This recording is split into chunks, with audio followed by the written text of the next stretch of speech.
Space is dropped on a new edition of Soccer Down Here. It's a Wednesday. It's a Wall Pass Wednesday, which means we'll be taking your questions throughout the show. You guys have things you want to talk about. We'll talk about those things. We will talk about the Europa League final that is today, Manchester United and Villarreal. We will talk about Copa Libertadores last night, River Plate with the ultimate backing into the next round after a 3-1 loss at home to Fluminense. We'll get into that. We'll get into Sudamericana. We'll get into the musical chairs that is going on with coaching spots in Europe. Rumors and innuendo about upcoming coaching spots that could be open and coaches who could be moving into different chairs. We will get into all of that as we go this morning. We've got Jarrett Smith for about 30 minutes. We are very blessed this morning. It's a good day for everybody.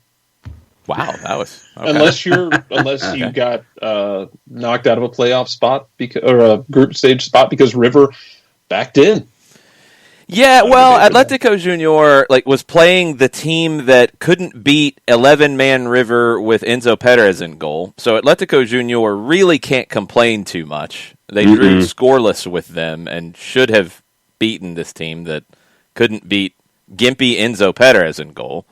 Can you imagine if River goes on to win the whole damn thing and we can point back to Enzo Perez in goal? That's the turning point. You're building a larger than normal statue then. Yes. We've also got Mike Conti joining us at 10 o'clock. So the first half hour is pretty much up for grabs. Silliness and craziness, buffoonery, possibly even. Shooter McGavin is hanging out this morning. What up, Shooter? It's been a minute. How are you? Okay. Shooter is freaking out about his Wolves. He says, I can't believe Nuno left my Wolves. What the hell, man? I can't deal with this low-budget nonsense. I thought we had some Chinese billionaire to stop these things from happening. It looks like Wolves is going to try to go with another Portuguese manager who is under the same agent, which is why Wolves gets the players that they do, and that's why they also have to move the players on that they do. What in the world is the deal with Wolves and their stranglehold by the Portuguese style of things going on? What is happening here, John? Hey, if you can sit there and go to a piece of the marketplace that no one else... Oh, no. You're trying to give them credit for this? No.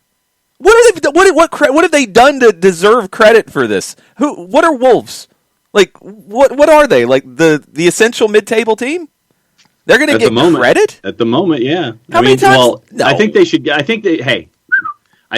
get credit for coming from the championship and with this philosophy getting into last year right there on the edge of, European football. But then I think that you see the value of one player and what it can mean when your talisman gets injured and you lose that offense. I mean, we talked about it with other teams in the past where if everything is perfect, then you can get to a certain level. And for me, I think if everything is perfect for Wolves, they get right there at the edge. I'll tell you what, I thoroughly disagree because if everything's perfect for Wolves, then their agent / puppet master is going to have the players sold that were making it perfect, and then they'll be back to where they were. Right. Well, no, but that's the problem, John. You're missing my whole point. Wolves is being puppeted by the agent who has brought in Nuno, the agent who's brought in most of these players. When it's time to sell, they're going. Doesn't matter what's good for the team. So the team is secondary to this. That's what's a mess here. They've been up for 4 years. Jason Nick says they've been up 4 years. They've had a good run. 7th, 7th, 12th. Sure. They'll never go past that because they have to get rid of people. They're going to get people sold off.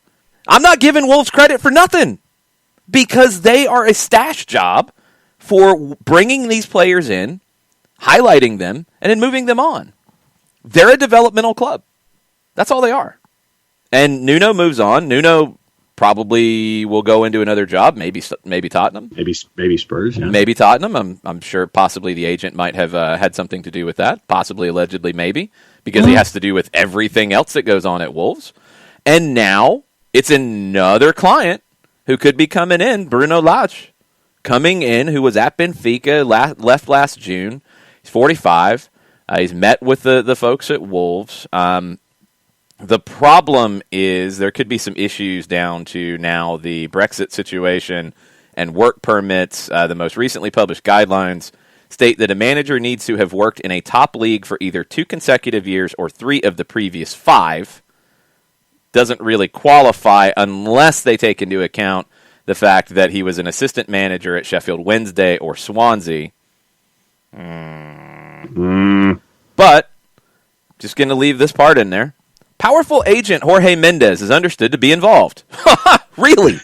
Wolves' parent company, Fosun, has a 20% stake in Mendes' agency, which represents Lodge and Nuno.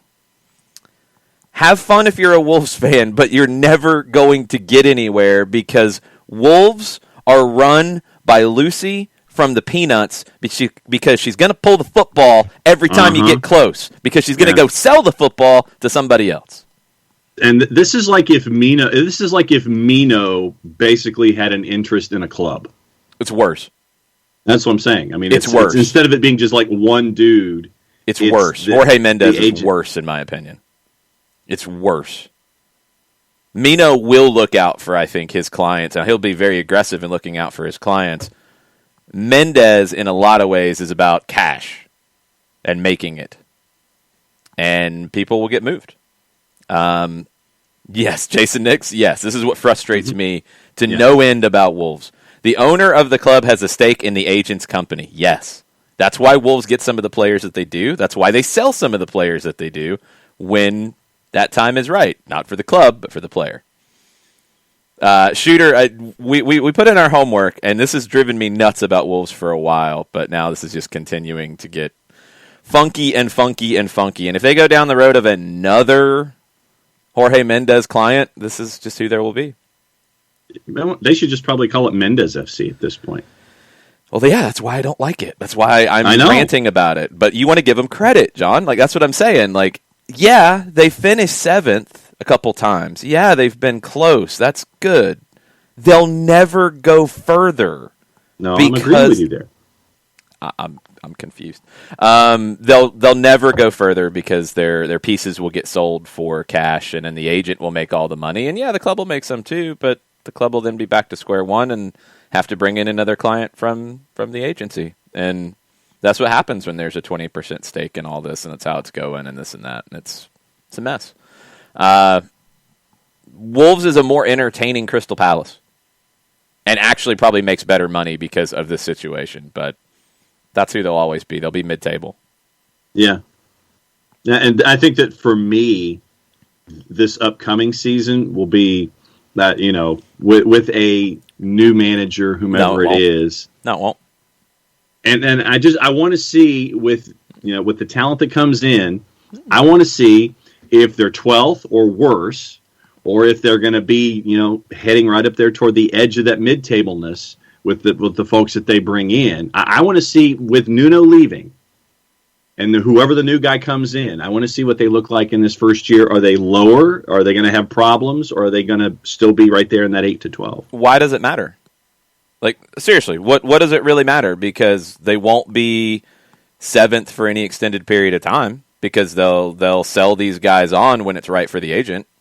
They'll bring in the players that the agent wants them to bring in, not what the team necessarily needs. They've done this for a while. So I don't really care what Wolves does. Like, they're not, it's not compelling because of this. And if you're Tottenham and you want to go hire, Nuno, you better make sure the agency is not going to get any say in the club. Yeah. Because it's not good for the club. It's not. Burns says agent-run clubs are the worst. Arsenal. Well, it's not a good situation. Shooter wants to know why the fans are not mad. I don't know. I mean, I'm sure they know these things, but are they just happy with being in the Premier League? Probably, I guess. I don't know. Like, I don't like the situation. I'm not interested in it because it is going to be manufactured to benefit Jorge Mendes more than anybody else in the situation. Not the fans, not the club, not the long-term prospects. It's all about Mendes. So I don't, am I really excited to see if they finish above 8th next year or if they finish below 12th? That's the epitome of don't care. That's what drives me nuts about some leagues like this, where you have teams that are just stuck and teams like this that are stuck because of the way they're run. And, that's a really exciting thing. Do they finish above 8th next year? Do they finish 6th? Yay! Or do they finish 14th? Ooh, boy! I don't care. It's not exciting. They're not going to be a consistent European spot, and they're probably, if Mendez is doing his job right, they're probably not going to be relegated because they're going to get talent. So, welcome to Mid-Table FC. It's exciting. Sign your name on the guest book on the way out. Yay. It's just, could care less. I could care less. That's what I want to see these teams in those spots. The ones that interest me are the ones that have ambition. The ones that have some ambition. Now, Will says Wolves are also rivals with West Brom, right? So comparatively, would you rather be Wolves or Gravy Town? Sadly, I think West Brom probably has more grand ambition as a club. I don't know if they can achieve it. Yeah. But they're not run by an agent. Danny is 100% right. Fan base and potential revenue will always force some teams into being realistic. Absolutely. And that's a shame, too, because the teams that intrigue me, if I'm not a fan of somebody, if you've grown up as a Wolves fan, if you've grown up as a fan of Jared, in Scotland, if you've grown up as a fan of Kilmarnock or Hibs, or even Aberdeen is kind of in this. Those teams that, in Scotland, it's a lot higher up the table that you don't have a legitimate chance of winning the league title. I get that you're having a different understanding of the situation. Maybe you are happier with being that 8 to 12, and you just enjoy the experience of watching your team play rather than watching them compete for a championship. That's a very big difference in American sports, in that we've always been sold, at least since I've been alive, that everybody's got a shot to win a title. The playoffs are a great equalizer is one thing, but also salary caps and parity and drafts and reverse order of drafts and all that kind of stuff. It's a very different mentality that I don't understand at times, because if you are just dead in the mid-table, no shot to compete for the title, really no shot to compete even for a Europa Conference spot, and really no chance of being relegated, what is it that you're looking forward to from a competitive standpoint? You can go to the games and enjoy it and have fun and be with your friends and yell and scream and enjoy some performances, but what is the compelling nature of that? I don't get that mentality, and I don't like settling for that mentality. I do appreciate a club. That's about it. Yeah, that's about it. I appreciate a club like Norwich who plays good soccer, at least in that process, and they try to stay true to who they are. I appreciate, clubs who try to climb their web, like what Leicester did, and say, no, we don't want to settle for this. We don't want to just get there and be safe. We want to compete. And it's an incredible story that they've been able to do it, not just the first time, but now, even though they did miss out on Champions League. They were right there. They got an FA Cup. If it's just down to cup competitions, well, then, okay. That's what it is. It's just a very different mentality. And, I'm not, in this case especially, because this is a different case than just your average mid-table team. This is almost like you're being forced into the mid-table because of the way your club's structured and the way the agents have. It is.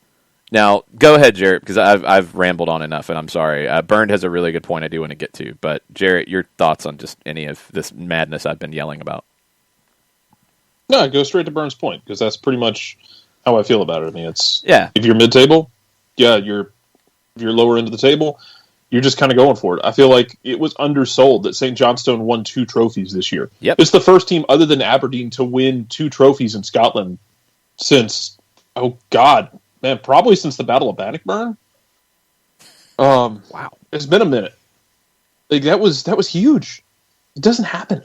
Also, anyone who wants to, at one hand, criticize the concept of playoffs and on the other hand, scream about the magic of the cup, it's on site, y'all. Let's go. Now, Bernd, this is exactly what I'm saying. My understanding and mentality and the way I've grown up in sports is very different. And Bernd says, but it is exciting for the team's actual local fans. Totally agree. sorry, parity isn't this holy principle that all European fans value above all else. I don't think it's valued at all in Europe. I don't think it has anything to do with Europe. And I know that even though it's sold that way, everybody doesn't, in air quotes, have a shot to win the NBA or Major League Baseball or NFL. Yes, but you do have far more Leicester stories in American sports because of the playoffs. Because you can go on a hot run. You can at least get deeper and have a legitimate shot to say, man, we were so close. We got to the NFC Championship game. We got to the NBA conference final. That's more compelling than we finished ninth. Now, if you're a fan of that team, it's a different conversation. I can 100% get that. And where you've grown up in sports and what you've been exposed to will affect how you feel about this. I'm constantly putting my hand up. I grew up in Atlanta, Georgia. I watched a lot of bad Atlanta Braves teams in the 80s. They were horrendous, awful. When they got good, it was exciting. I've watched the Hawks for years and years and years be up and down. And whenever they're good, it is exciting because, wow, okay, we're actually going to see a team compete like tonight against the Knicks. The Falcons, man, they were bad for a long, long time. And when they looked like they had a shot to win, even just getting into the playoffs, one of the most fun seasons I had as a fan was 2002 Atlanta Falcons, Michael Vick's first year as a starter, where they had no shot to win the Super Bowl, but they got into the playoffs, they went to Green Bay and won a game, and it's like, wow, maybe they could do something here. This is exciting. It's like the low seed that makes a run in the NCAA basketball tournament. That's a different mentality, and I know that's very different than the European mentality, and their mentality is very different than this one. I can only speak for me. I don't get excited by Wolves and the way they're run, especially because of this, because maybe they could be more. Maybe they could stick with a plan, like Danny says, and follow what Leicester's done. Maybe they could. They won't because of the way they're structured. They won't because of Jorge Mendez's involvement. That's incredibly frustrating to me because it feels like a different way of settling. Settling is not fun. If you're a longtime fan, I get it. But again, that gets back to the difference in mentality, where I think it might be accepted because of the realistic standpoint, just being, having a realist attitude about we can't be Chelsea, we don't have an oligarch, we can't be Manchester City, we can't be Liverpool or Manchester United, so we're happy to be what we are. We make a cup run every few years, cool. That's a different mentality than the way I've always consumed sports. So I look at that weird. I look at that with a side eye because of who I am. It doesn't make it right or wrong. It's, again, my opinion. And Wolves is the most frustrating to me because I feel like they could be more. That's where I get so angry with clubs is you have everything in place. You could be more. Look at Wolves, for example. Compare how much money Wolves got in TV revenue this past year to Inter in Italy, who won the title. Yeah.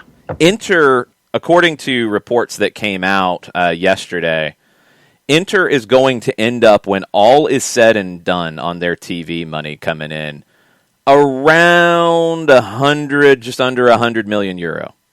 Sheffield United finished at the bottom of the Premier League. They're going to get 105.6 million euro. Yeah. Wolves could be more. Now, I know, of course, the other English teams have more to do, too. They're going to have things to do. But Wolves could be so much more, or at least try to be, and it's just not exciting that they're going to settle in this way. Other teams that settle, it drives me nuts. It's just the differences in mentality and how you consume sports. As a neutral, I'm not intrigued by those things. If I grew up as a fan of Wolves, and I knew the backstories, and I watched it all my life, and I kind of knew, like, okay, well, maybe they can't be more than they are. Maybe they could do a little bit more. We want them to spend a little bit more, but we're just happy to have them where they are. I would have a very different mentality, but I didn't grow up as a Wolves fan. I didn't grow up in that town. I didn't grow up watching it. I haven't been there. I'm not excited by watching it, and it's hard to sell me on, like, yay, they're mid-table, yay. It's just, that's how it is. And this is kind of getting back to some of the things that FIFA and UEFA and, yes, even the owners that wanted to do the Super League and all that stuff, like, it kind of gets back to some of the things that are being talked about, well, is that the way forward, just to keep it as a status quo, not change anything, everything's great? Or do people start to look at it and say, well, Can things be better? Can things be run in a different way? I don't know. Just have to wait and see. Well, and what I meant by interest, looking at next year, I guess it's more of the Palace intrigue. Am I going to be watching Wolves every single week to sit there and look at wins and losses? No. But I'm looking at it from the idea of, okay, with this relationship that is, I mean, I'll use the word incestuous. With the relationship that's there, your coach is leaving, players are being shipped in and out, with the idea of bringing in a new coach and bringing in new players. Okay, so here's your palette. All right, you've created the situation. I want to see how it looks for you next year. I'm not looking at wins and losses. I'm specifically looking at the integration of how things are off the field. And I want to see, literally, I just want to see, okay, so you created this for yourself. I want to see you build this. I want to see if you're good at it. I want to see if you're consistent with it. It has nothing to do with the idea of finishing somewhere between 7th and 12th. I want to see how good you are with this relationship and see if you're honestly going to sit there and get everything built back the way you were, or is this plan that you have going to blow up in your face? That's how I'm looking at it. I don't know how that is at all compelling, but more power to you if it is, because results combined with the style are the things that I look at. I want to watch a team play good soccer. I want to watch a team have ambition. I want to watch a team try to be something that is exciting. Results do matter. I mean, don't get it wrong. Like, yes, wins and losses absolutely matter, and they make it interesting, and that's why you play the games. I could care less about a plan that the plan is really in Jorge Mendez's little black book. We all know that. Let's not kid ourselves here. I don't care about that. That doesn't in any way make me excited about watching Wolves to see, are they going to follow through with something that Jorge Mendez wants to do, or is this new guy going to be better than I don't care. Like, are they going to play good soccer? Are they going to be interesting in making a run up the title or making runs in cup competitions? That's it. Like, the way the clubs run from a business perspective behind the scenes and all the shady figures with the agency and the 20% stake and all that, that doesn't make me want to watch. I might watch a fake series about it. I might watch Dream Team on Sky or something if they did it about Wolves, but it doesn't make me want to watch them play. Like I said, I'm not going to watch every single Wolves match next year, but I will be paying attention because of the turnover. It's fine. Watch whatever you want. Everybody should watch what they want and pay attention to what they want.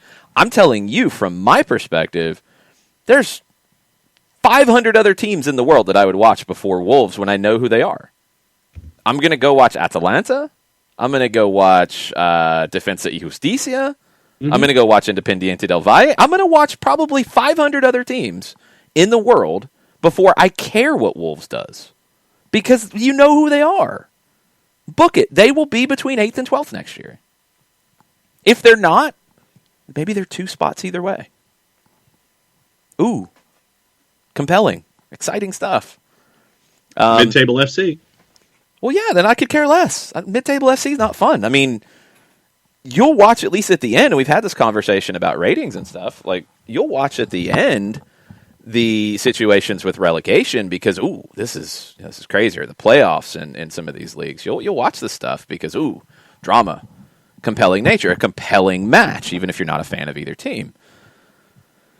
Mid-table FC is the most boring thing in the world, especially when teams start to play for it. It's what would drive me nuts, sorry, Alex, about Steve Bruce. Because he accepted being mid-table FC. Crystal Palace drives me crazy, as an example. Yes. I don't know why Wolves is any different to you, John. That's the whole point. It's just the politics and the Palace intrigue. That's why it's different. And like I said, it's not watching the matches. It's looking at the results and sitting there saying, okay, so your plan is doing X, Y, or Z. It's not looking at the players. It's not looking at Adama Traore and looking at locking in on him every week. I'm a Palace intrigue. Like I said, more power to you. You're not going to get any Palace intrigue because the story's already written. It's already out there. Nothing's changing. It is what it is. They'll have some sales that'll make you go, okay, why'd they sell that guy now? Oh, Jorge Mendez. The story's written. There's no new chapters to it. It is what it is. There's more interest in, Jose Mourinho going to Roma. I don't like the way Jose Mourinho plays, but that's Palace intrigue that I'm interested in, as Emilio Corsi brings up in the Twitch pitch.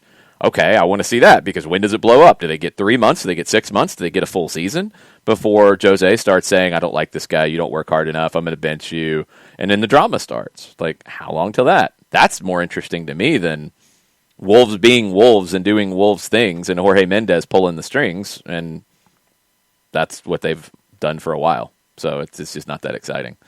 And that's what's there's a lot of teams, Dan, a ton of teams, and that's what's so exciting about it in another way is now in the United States, and I can only speak to this, and how we consume the game. And Jared, I want to get your thoughts since I've just rambled through you the whole half hour. I'm sorry.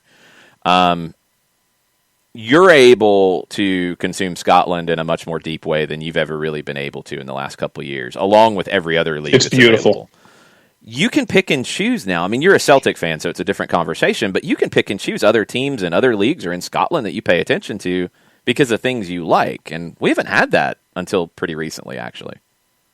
Yeah, it's a unique world in which I am fully enabled in my degenerate nature to be able to watch, second division Scotland if we want to. We've had this debate offline about A-League being put on Paramount Plus for the Australians. I assume Australian Paramount Plus is not a lot different than American. It's just probably more dangerous.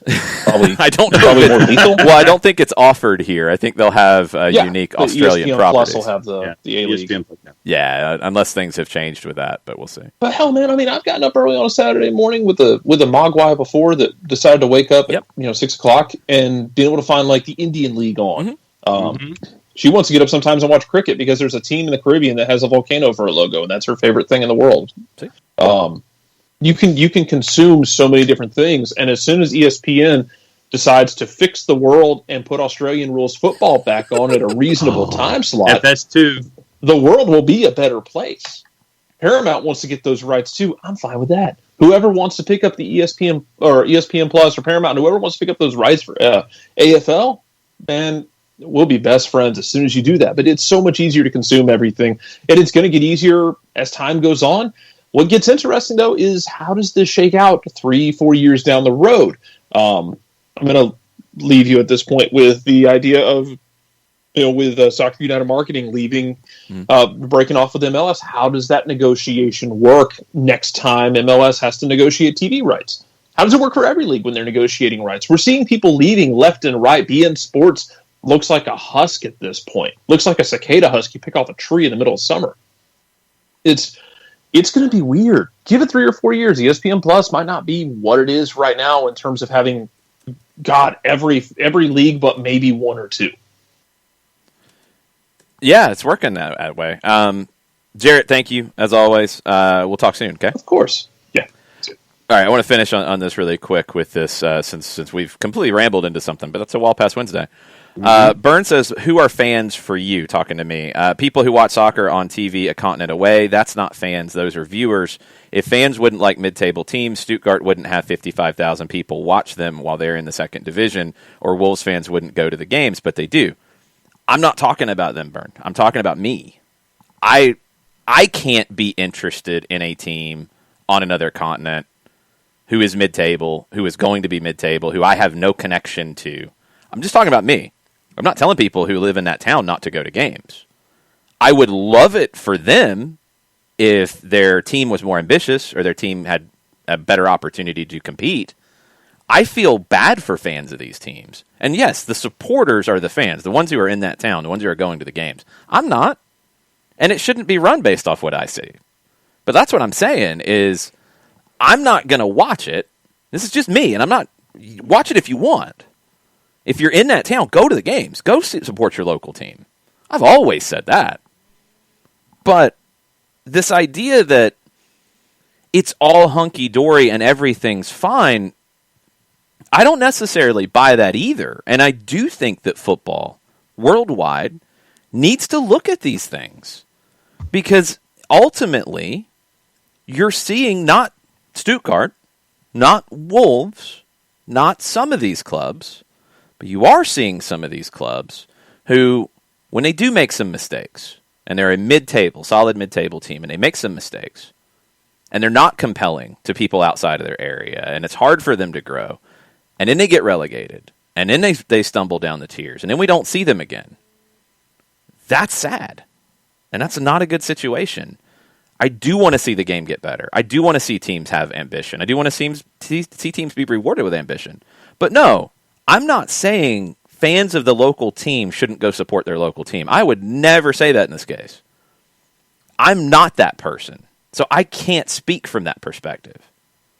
I'm telling you as a neutral, I don't care about watching Wolves play because I know what the story's going to be at the end. And there's nothing about the team on the field that gets me going instead. Like, there's nothing else to sink my teeth into. I'm a neutral. I'm not them. I would like to see more of an opportunity for these teams to have something to play for. And more importantly, I would love to see owners of these teams actually treat their fans with respect rather than what Newcastle did and have Steve Bruce come out and play awful soccer for most of the season and say his only job is to keep them up. Newcastle should not be in that conversation. Maybe there's some other clubs who should be having that conversation. They shouldn't. So that's where I am. And Bert, I think we're talking about two different things. I hope that's clear because local fans are a different conversation than people on another continent who don't want to watch that team play because they don't have to, frankly. You know, I mean, I can go watch a more compelling team locally, and I can watch more compelling games on TV for other places. I would like to see their ownership be more involved in trying to make them better, but, you know, ultimately, I'll just watch something else.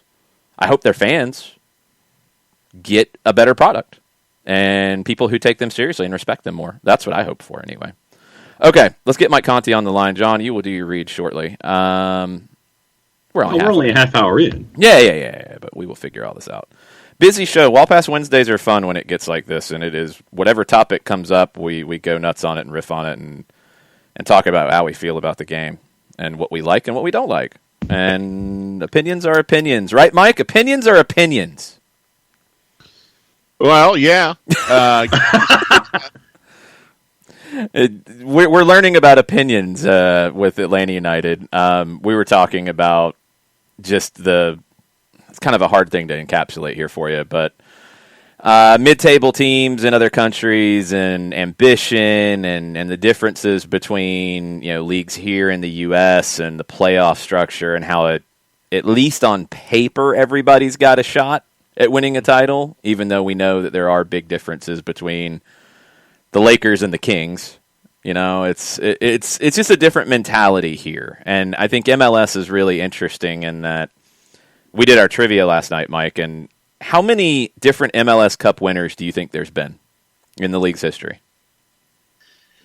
Off the top of my head, including, you know, some franchises that don't exist anymore, although I don't know if we have a Cup winner who doesn't exist anymore. No, we don't.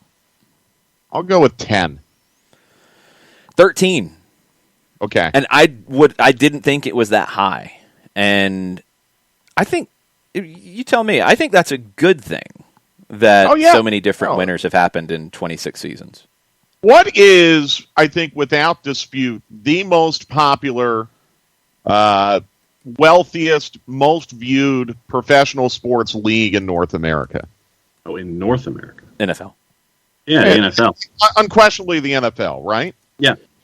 They have the richest TV deal by far. They have the highest TV ratings by far. They produce the most revenue by far.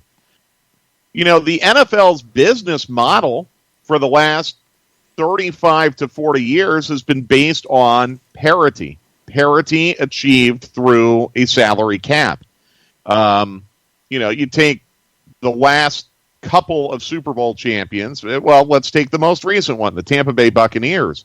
3 or 4 years ago, they were in last place. In fact, the year before they won the Super Bowl, they lost to the last place Falcons on the last play of the last game to finish in last place.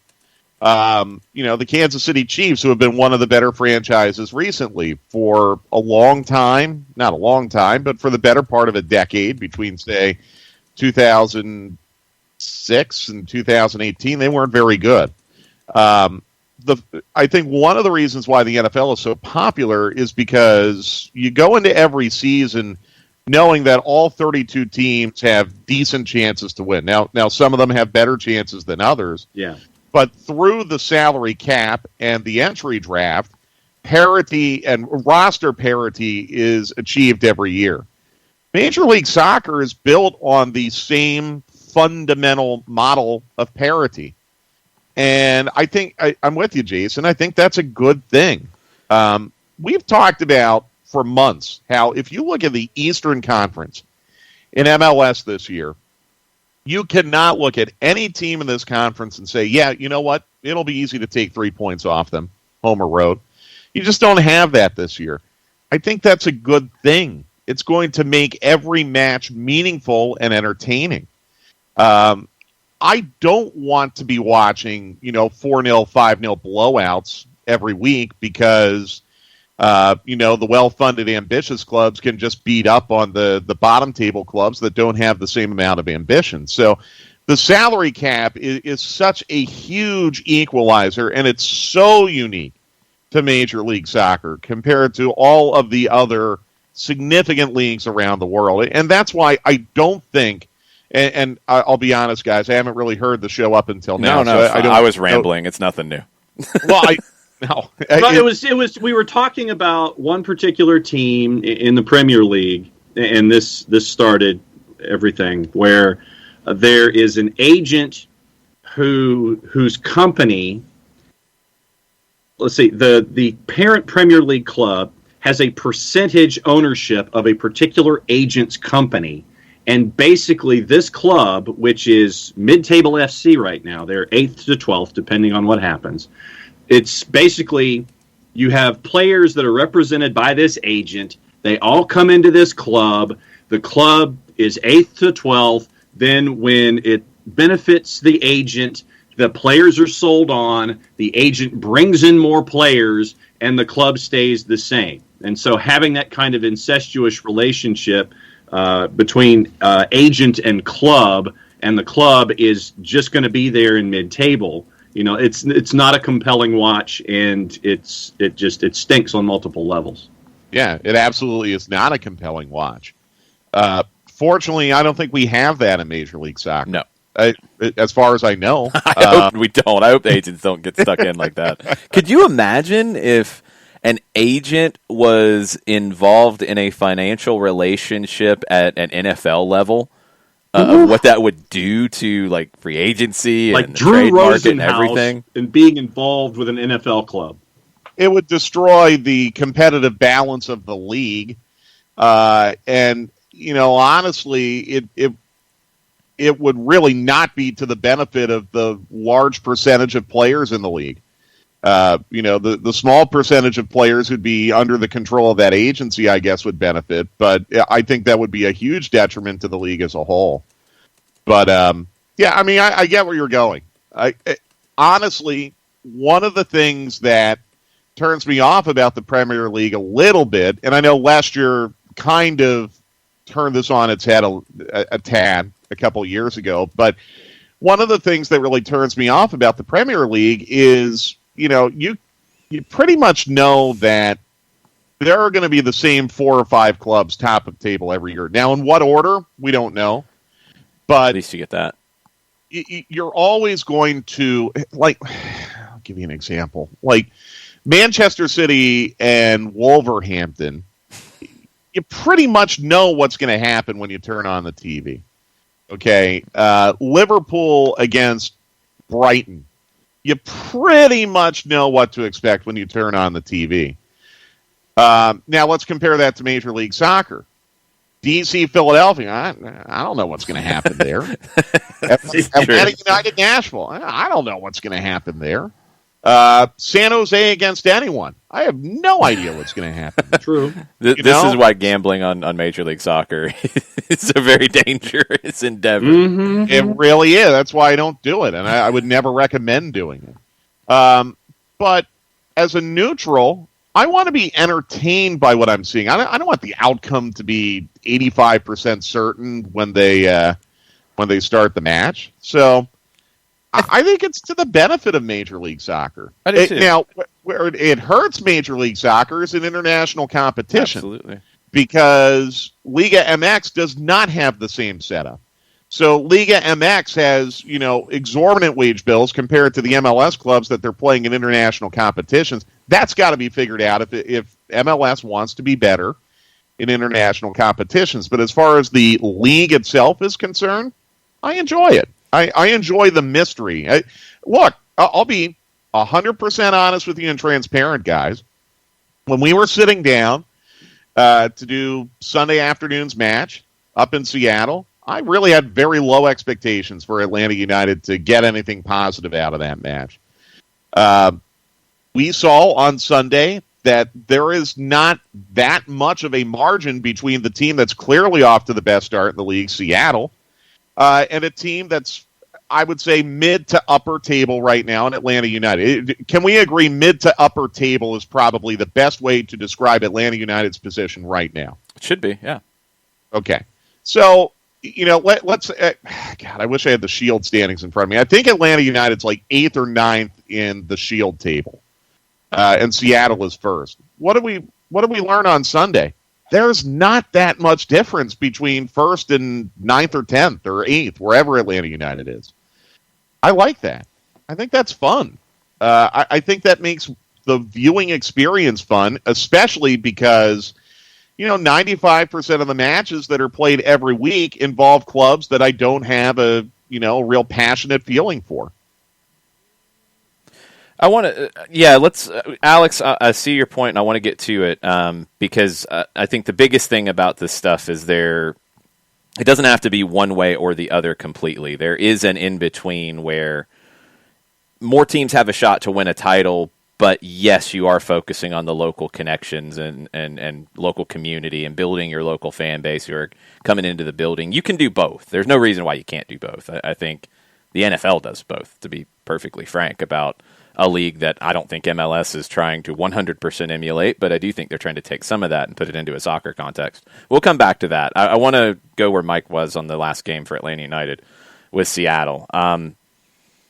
How do you feel coming out of that about Atlanta United and where they stand and where things are as we're one game away from a break in the schedule where you would expect that Gabriel Heinze would have a lot of time to kind of add to the playbook, if we want to get into a very bad comparison, be able to add more wrinkles to the team in that break? It's not a bad comparison at all, and I think the way I feel about it, Jason, is Atlanta United has put themselves in position to go into that break on a very, very positive note because of what they did against Seattle. You and I were talking immediately after the game, I think during a commercial break, about how we're both, or I won't put words in your mouth, but I am really enjoying that this team seems to have some grit. Mm-hmm. And they really have a little bit of an edge and a lot of fight to them. I'll reiterate again, look, it's not perfect by any stretch, and there are some things that I think are improving in the attack, but are still not completely set. And I'm with you, Jason. I think 3 weeks on the training ground, hopefully with most, if not all of your team on the training ground with you, will go a long way to help maybe develop some cohesion there. But it's not that far away. I might get a little too bogged down in matchups and statistics and league rankings and things like that, but Seattle's only conceded 3 goals all year. They're tough to break down. If you listen to Brian Schmetzer, if you listen to Christian Roldan after the match, they sure made it sound like Atlanta United really did dictate the terms of the match after they got the Rui Diaz goal in the 6th minute, which was not extraordinarily well marked by Atlanta United, but Raul Rui Diaz is one of the best, if not the best, goal scorers in this league. Those kinds of things are going to happen. Not unavoidable. Those things are going to happen. Yeah. So I feel I feel very, very positive about Atlanta United after the match, especially defensively. I mean, the way these guys are defending right now is elite, and the defensive performance that you had on Sunday, you had that without arguably your best center back. I mean, if you're paying Alan Franco designated player money, that tells me that they rate Franco as one of their two best center backs, and you did all of this without him. So I know it's not like really, really super sexy the way that Atlanta United is attacking right now and the way that they're connecting in the final third. I know it's not super sexy, but it's effective, and it's getting results. I honestly don't. Jason and John, you tell me if you agree with this or not. I don't think any Atlanta United team until this year would have gone into Seattle and gotten a result in the way that they did on Sunday. And I include the 2018 team in that. I think it possibly would have been a higher scoring match in 2018. Yeah, right. But I don't know if that 2018 team can keep Seattle from scoring 3 goals in that match. So, and Matt State was part of it too. I mean, we've talked about that a lot. Seattle got the early goal, and then they kind of stopped playing. So Matt State might be a little bit different. But I think in general, this 2021 version of Atlanta United has been very, very effective in doing things that the prior 4 editions of this club have not been able to do. And I like the position that they are in going into Saturday, where if they can be the first team to beat Nashville this year, you're going to go into that 3-week break in a good spot on the table, all your goals right in front of you, and on a very, very positive springboard to what would hopefully be, I don't know how much time off they'll have, but what I hope will be at least 2 weeks of really solid work. Well, and Mike, to your point, and we see it in, and since we've brought in college football and the NFL into this discussion, when you have a team that comes into a new season with moving parts and new pieces and things like that, sometimes, and it's something we talk about a lot, sometimes the defense happens before the offense in the National Football League and in college football with all of these new faces in. And I think that in this particular case, I think with Atlanta United, there's a bit of a similarity there where the defense is there first and the offense is coming along. And at the same time, you mentioned grit. That's there too, but you also don't have Ezequiel Barco that's been a part of the discussion to help along with that offensive progression. So there are a lot of points here, Mike, that you're making this morning that we can see parallels with. Well, and that last point, I think, is one that has just not been mentioned enough, because that is really significant that you don't have Barco right now. I guess that's just kind of been forgotten for some reason. Now, look, I know that, let me go back to your original point, John, about how sometimes defensively things fall into place a little bit faster than offensively. There would probably be some detractors who would say, well, you've played enough matches now where that really shouldn't be an issue anymore. But I think that's disregarding your opponents a little bit. I would be really curious to put Atlanta United's schedule up against pretty much anyone else in this league. This has not been an easy schedule to start things. I mean, Orlando is one of the best teams in the East. You have to play them on the road in conditions. New England is top of table in the East. You have to play them on the road. Seattle's the best team in the league. You had to play them on the road. You played Chicago. They aren't very good, but you drilled them. You played Montreal, who's good. I mean, they're not top of table, but they're good. They're upper half of the table, and you beat them. Miami, okay, that maybe if you look at 1-1 draw, that's a team. Hopefully, you would think you'd be able to beat, but conditions and fatigue. You were playing your second match of that week. Philadelphia, who you drew up in Philly with I guess match day a factor, and you outplayed but lost to here in Atlanta. Philadelphia is a really good team too.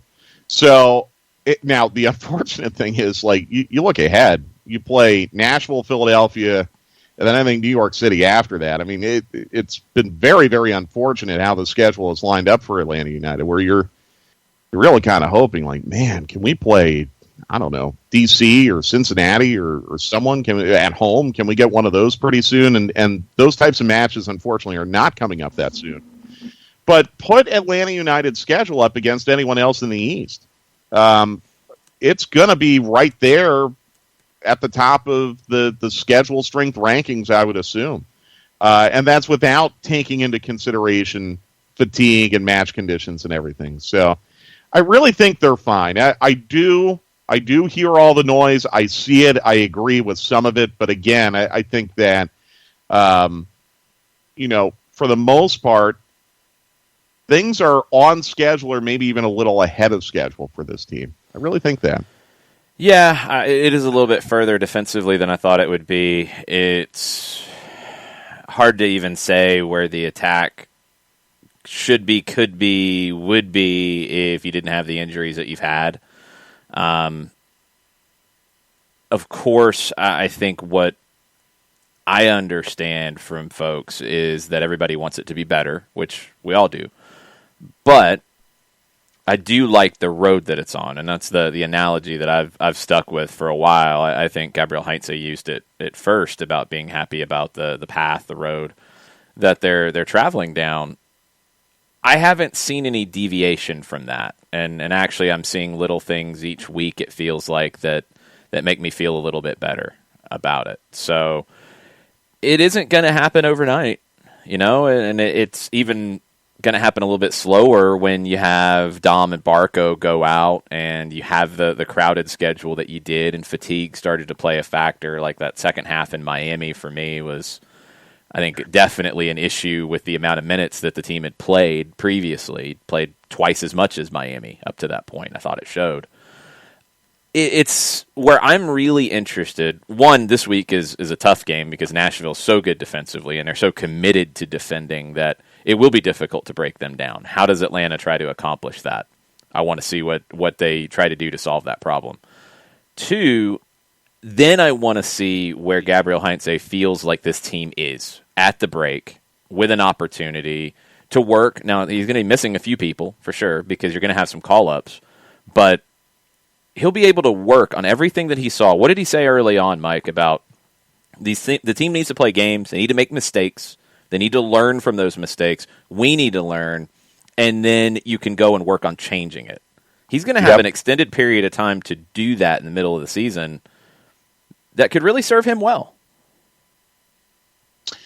Yeah, no, I agree, but I think what's going to be interesting is what are the changes that he's going to identify. Because, again, like you said, I think they've committed to playing in a certain way, and they are executing to that philosophy. So I don't know dramatically what could change. I think there are areas of imprecision that could get a little bit better through more time on the training ground. But what I don't expect, Jason, is for Atlanta United to come out of the international break and play any differently.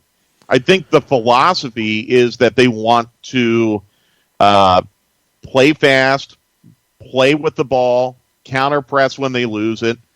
That's all going to be the same. I think where you might start to see some differences is maybe a commitment to different personnel in your forward group, perhaps, and I'm just speculating. It seems to me that they rate Jake Mulroney very, very highly. Maybe there would be more of a commitment to him going forward. Obviously, when you get Barco back, that's going to shake things up personnel-wise. But again, I think Heinze is going to be pretty. And again, we don't know what's going to happen on Saturday, but I think Heinze is going to be pretty satisfied with where this group is in terms of what he wants them to do by the time we get to the international break. Now you've got to make it more precise. Now you've got to work on the technical elements that still haven't quite clicked yet. As far as his group of defenders and defensive midfielders are concerned, I don't think he's going to have much to really drill down on or drill down upon at all during the international break. I think, again, they've been phenomenal. I think Anton Walks is a player that just has not gotten enough credit, vocal credit, for the terrific job that he has done this season. So it will be interesting, Jason. I don't think there's much doubt. I think, again, we forget that playing in CONCACAF, although it is an honor, it also is a burden because it makes your training camp much more urgent. We know that Atlanta United had players come into camp late because some of their initial ideas did not come to fruition. We know that some of Atlanta United's players got to training camp but had to resolve things to be able to get into the team and make themselves available to play. Josetu is one in particular. So, you almost look at everything after Saturday as an opportunity to have a second training camp. But now it's the training camp that you wanted to have all along. And you're right, they're going to have some guys out on call-ups.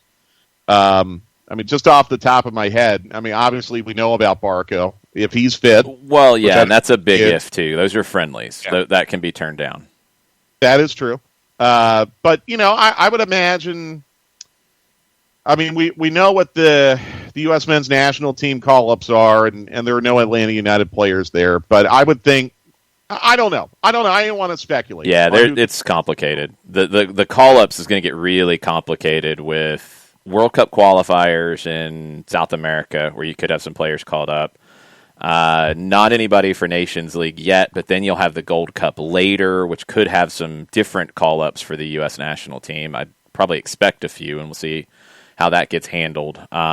You've got the Olympics and youth national team games that are a whole different topic. It's going to get weird. I want to go back to something that was said at the beginning of that, Mike, from you. I don't think they changed the philosophy of how they play. Never that. Gabriel Heinze say the things you said are going to be consistent. But teams in this manner are always adding elements and adding wrinkles.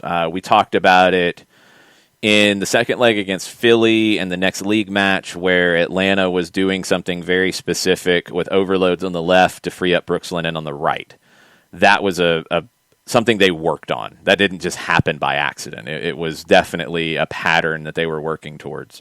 I think a pattern that we saw on Sunday that the team had been working towards was Santi Sosa stepping up out of the back at times when they were playing three in the back, and Franco Ibarra dropping to make it harder to key on Sosa in the build-up for the opposition. I don't think that was an accident. I think that was something they've worked on.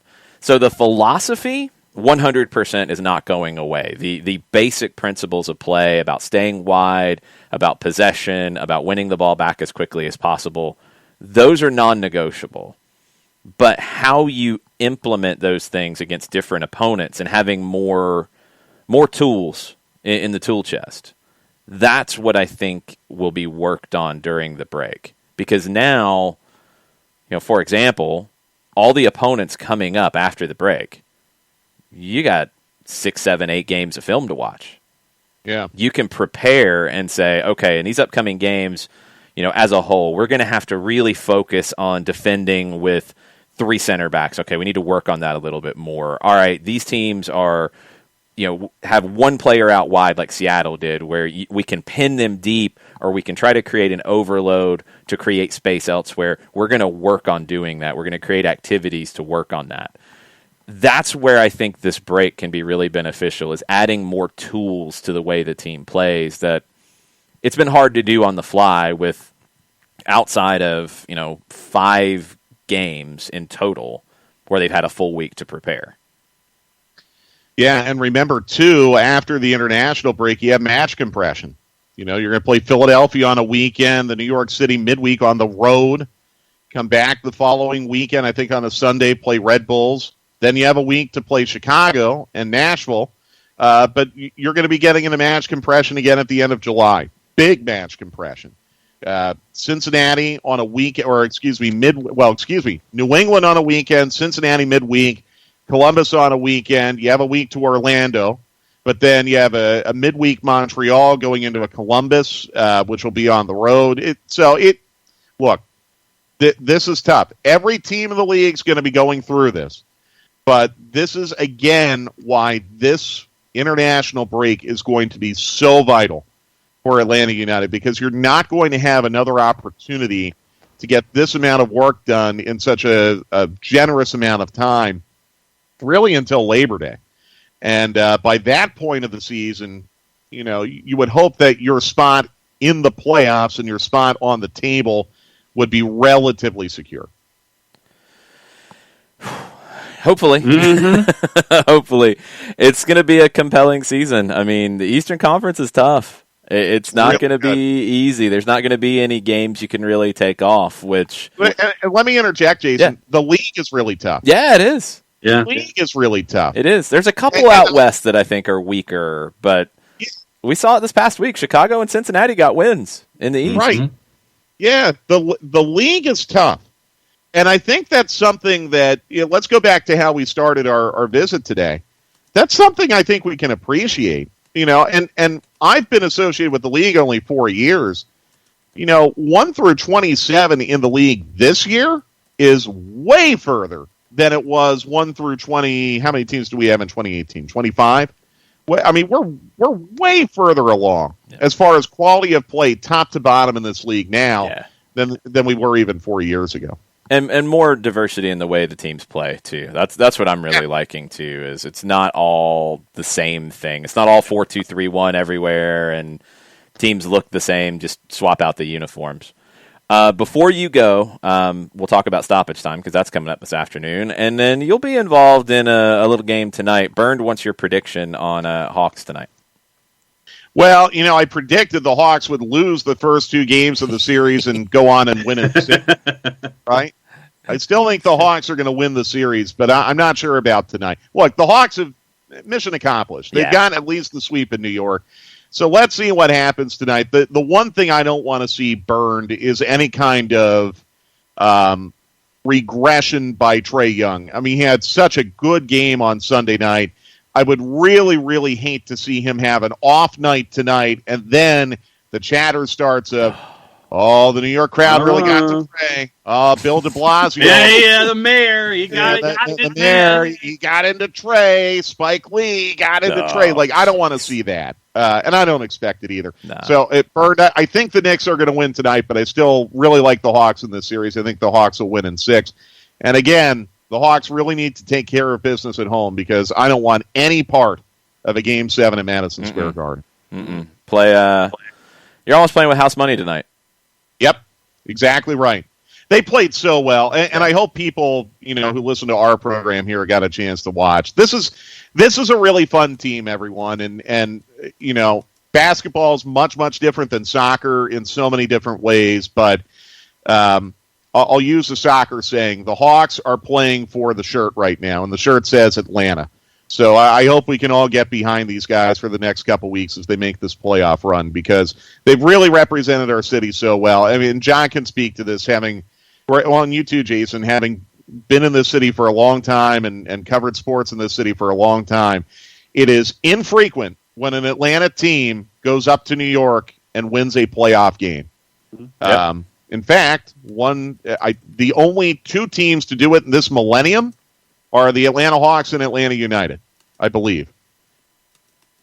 Yeah, because those Kevin McGlinchey flashbacks are never good to have if you're a Braves fan, specifically dealing with New York City. Well, Kevin McGlinchey, the Thrashers went up to the Rangers in 2007 about themselves. But, look, Matt Ryan and the Falcons lost a playoff game at the Giants. I think the only 2 Atlanta teams to win playoff game. In fact, I'm going to look this up and tweet it, but I think the only 2 Atlanta teams to go up to New York City and win a playoff game this millennium. Then again, thinking about the Braves like 2000, I'm going to have to look that up. Yeah, maybe. 2001. Since 2001, the only Atlanta teams to go up there and win a playoff game are Atlanta United and the Atlanta Hawks. Take it. Yeah. We'll talk a lot more on the Atlanta United side. Sure, some Hawks conversation might slip in today on stoppage time. It's very possible. And that would be fine. We're both ready, willing, and able to deal with that. Yeah. So talk to you at 2:00. All right. Thanks, Mike. Be good. Hey, guys. Okay, Mike Conti 929. Make sure you're following him. A couple of things. First off, we're gonna have to stop a little early today. I know we started late and we're gonna stop early. Schedules can be a pain at times. I apologize. I will try to make it up to you guys with something later today if possible. That is the plan. So some business before we finish up. First, because it's a must. I mean, when we do a show, John has to do a read, and he has to tell us about things. And he's going to tell us today about our good friend Steve Apolinsky over in Decatur, GA. Apolinsky and Associates, LLC, proud supporters of everything soccer down here in the SDH network for wrongful death and serious injury matters. One place that you need to go, it's Apolinsky and Associates, LLC. 3 different ways that you can do it. Pick up the phone, give them a call, get a free consultation, 404-377-9191. You can shoot Steve an email directly, steve@aa-legal.com, or you can go on the World Wide Web, large device or small, type in aa-legal.com in the address bar. Hit the enter key, the return key, the arrow key, whatever advances you to the homepage for Apolinsky and Associates, LLC, and the homepage shows up, gives you all the different cases they can handle for you, all the different awards that they have won in their over 30 years of experience, where they have garnered over $40 million in judgments for their clients in Georgia and Alabama, the Eastern and the Central time zone represented by those 2 states. And if you still have questions after looking at the homepage and using the pull-down tabs, getting all the information that you think you need, if you still need more information, there's a pop-up window that pops up. You can answer your questions there, because that's what pop-up windows do. They pop up 24/7, 365 and a quarter. Can get your questions answered there. Recognized as Legal Elite by Georgia Trend Magazine for being one of the top 100 firms in this here state of Georgia for wrongful death and serious injury matters. One place you need to go. It's Apolinsky and Associates, LLC, and the website is aa-legal.com. All right, we got to get your scores on all of that. See how people felt like your read went. I saw Ricky Bobby hands +5 from Nick Alifi. 9.75 from Nick. Not bad at all. Thank you. Nice. Not bad Thank you, at all. Let's see what else you get, and we'll get into some other business and get out the door. 10 from Alex. Thank you, Alex. Sean is in a good mood today. Then you dropped the comma. 5.2375. That's a good mood from Sean. All right. East Germany, the mood doesn't go very high, I guess. No, it does not. I see some sharing of Hawks ticket prices for Friday. They are high. This game is in big demand, which is exciting. That's fun. Jason Nix, no, I don't have more interviews to do on that. We do have stoppage time later this afternoon at 2 o'clock. Facebook.com/929 the game. I do have an interview to do. What am I saying? I'll be talking to some folks up in Nashville for one of their shows as they get ready to face Atlanta United this weekend. It is going to be an interesting game. I talked to John Freeman, their radio play-by-play commentator, yesterday, one of the best in the league. And he feels like, Atlanta's going to have the opportunity to carry this game. If you've watched Nashville, they are defense first, but they are really good on the counter. It's not, I think it was an unfair tag that got put on them last year about they're just defense, they just defend, they're not interesting going forward. I disagree with that. I think they're more interesting going forward this year, but lately Gary Smith has leaned into a 4-4-2. They're playing a little more direct out of the back because they're struggling to build out of the back. I think they'll struggle to build out of the back against Atlanta. So if Atlanta's going to have more of the ball and carry more of the play, where can they break Nashville down? That's what this game's going to turn on. The more I dig into Nashville, the more this is going to be an interesting chess match between the two. And just like I was saying with Mike, I want to see what Gabriel Heinze adds to the tool chest to be able to break these teams down and how you deal with it. All right, more scores out there on Stuff and John's read. 10 out of 10 from Modiflow and wants to put it out there how much Modiflow appreciates the Discord and the SDH community. Modiflow's feeling the love. So you get a 10. Maybe not just for the read, but it's okay. Well, and hey, we got the world's richest soccer match coming up, so we have some commiserating there too.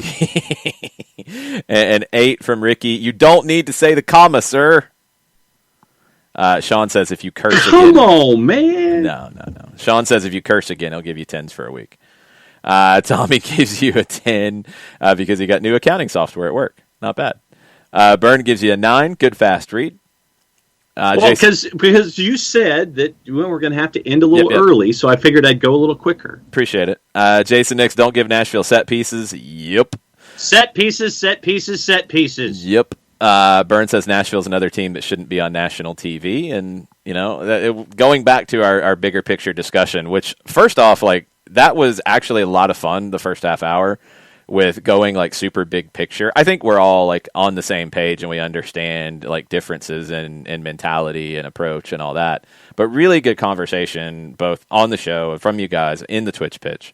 I'm sure there'll be follow-up on the Discord for subscribers as well. Now, that's good stuff. I love digging into, like, super big picture, 5 million feet views of things from time to time and how it's changing. I mean, just in the U.S., I've watched it change over 25 years. It's changing worldwide, but it's at a different pace because of history and tradition. And, it's just an interesting conversation for me because everybody comes at it from different perspectives. So I like learning about other people's perspectives, but, also just getting into it and digging into it. Really good conversation. And thank you, Shooter, for introducing the topic about wolves and setting me off today. That was fun. Wolves drives me insane, more than maybe anybody because of that situation with the agency. Amadaflow, is there a matchup in MLS that is the equivalent of tiddlywinks rather than chess? I haven't played tiddlywinks in a long time, so I'm trying to remember how it's actually played. I would tend to go to, like, San Jose and the Red Bulls because you know exactly what they're going to do. And it's just chaos. Like, neither team's going to do anything different. Maybe Gerhard Struber starts to introduce more and different things. But in general, they're both chaotic. They both do have an idea of what they want to do. But it is just bam, bam, bam, bam, bam, bam, bam, bam, bam. San Jose and DC? That could be. Yeah, that could be. We saw that. That could be it, too. I think those kinds of teams, it gets more into tiddlywinks rather than chess. Teams that offer more variety in their individual tactics game to game is where it's more chess-like to me.